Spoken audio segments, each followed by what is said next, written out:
Tim Richmond's coming back! Bowman's going to touch Tim Richmond. Here's a celebration of the Harry Hyde crew. Heavy, let me tell you. Tim Richmond has a style all of his own.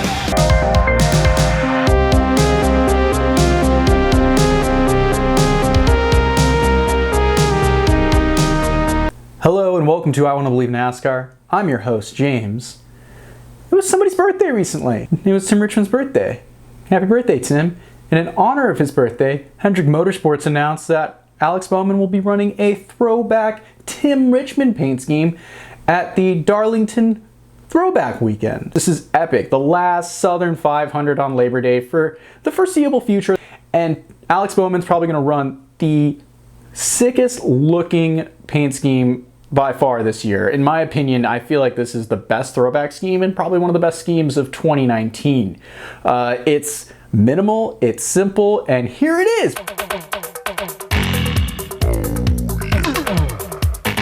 It's a throwback to Tim Richmond's 1986 Folgers. Top of the morning, my fist to your face is fucking Folgers.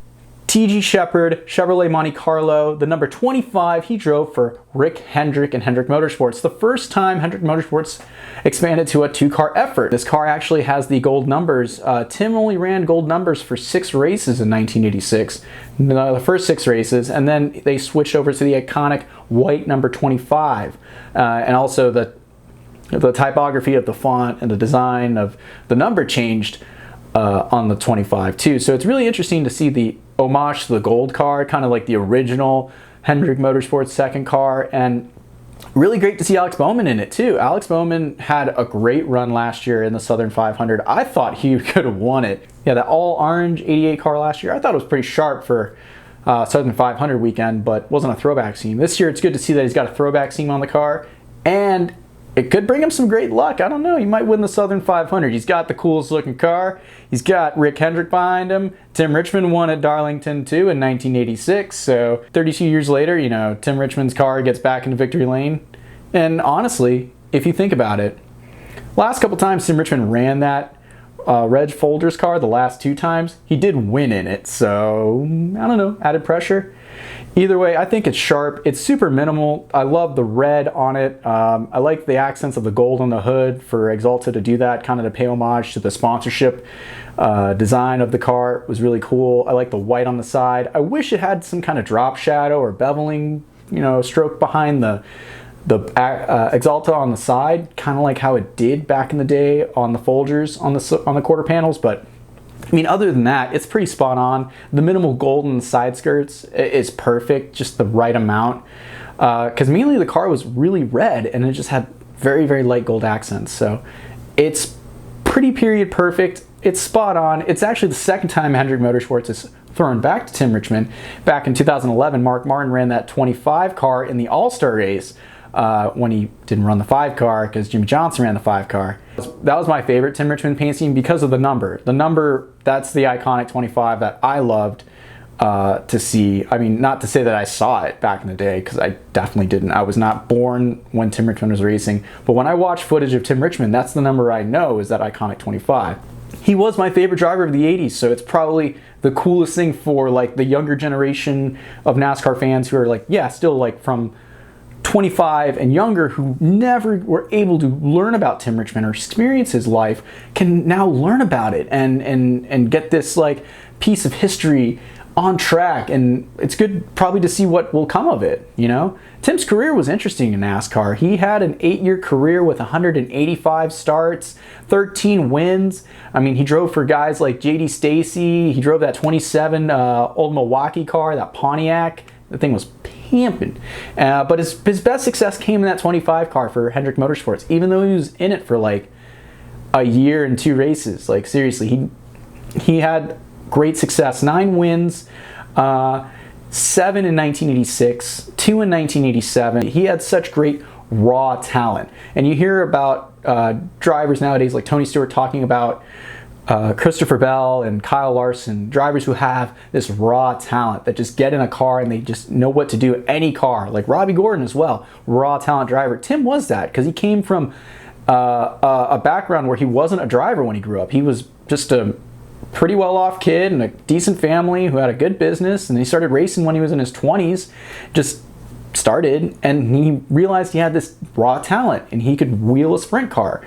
And then he went into open wheel racing, went through the open wheel ladder, went to Indy, did that. Then he jumped to stock cars, and his talent still shined, even though he was in subpar equipment for the majority of his career. I mean, when he finally got to be with Harry Hyde and Hendrick Motorsports, it was like the combination just fit. All three of those pieces just were meant to be together, and the success showed on track. Hey, Harry! Well, there you go. Now, there's a guy, Harry Hyde, that is absolutely proud. Harry, you know, at the beginning of the year, you said that Tim Richmond was really going to be the cat to be dealt with. Now, how do you feel about it? Well, I think he's great. I couldn't say enough for him. You know, he just run a beautiful race all day, kept his cool, run smooth, and, you know, it just proves he's a champion. He's a champion all the way. He won on short tracks, he won on road courses, he won on the speedways, and he even conquered the super speedways. He was a multifaceted driver in NASCAR. He showed that he could have a reign and stranglehold on all tracks. Once he finally got the handle of what was going on and what he needed to do, he was unstoppable. He was just truly different too. He was this different persona. When Tim came along, he was able to take us to that young Hollywood kind of a crowd. He was a rock star of the time. He was one of the original all-stars. So he was this big face in NASCAR, and he was just different. He wasn't a good old Southern boy. He had this lavish kind of lifestyle and this different way of looking at things. I could just as well live in a tent someplace, but I'd rather, if I had the money, to live on some yacht someplace and have maybe a Learjet. Truly a driver ahead of his time, you know, just if only he could have lasted another 5 years and just to see what he could have done with Rick Hendrick in that 25 car and what him and Harry could have achieved, because, you know, you just hear the bitterness of him at the end of 1986 and just how dejected he is because he wanted that championship so bad and had such a successful season. I want to come back and finish first and feel what it's like. Earnhardt's in a real good mood this week, and it must be due to that, and it's a nice change in him, you know. His death definitely casted a shadow not only on his career and life, but on NASCAR and that part of NASCAR that he was involved in for a little bit. And it was nice to see that he's finally getting the recognition. His story was told in the movie Days of Thunder. Tom Cruise's character is Tim Richmond.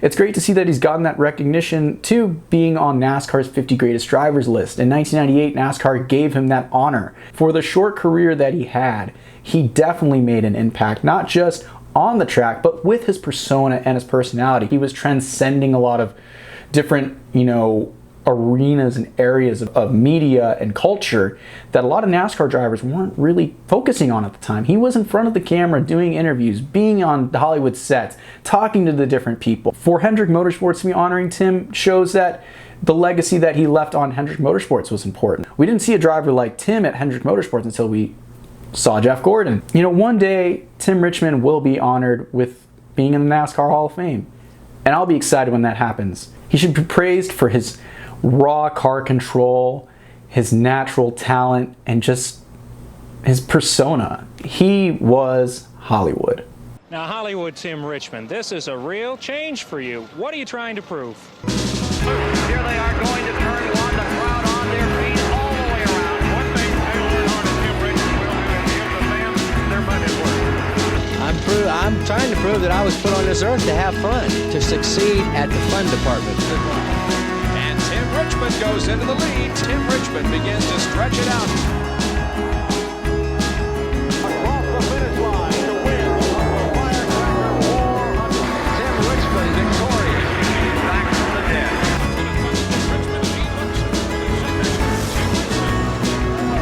Much rather go for the fortune than the fame.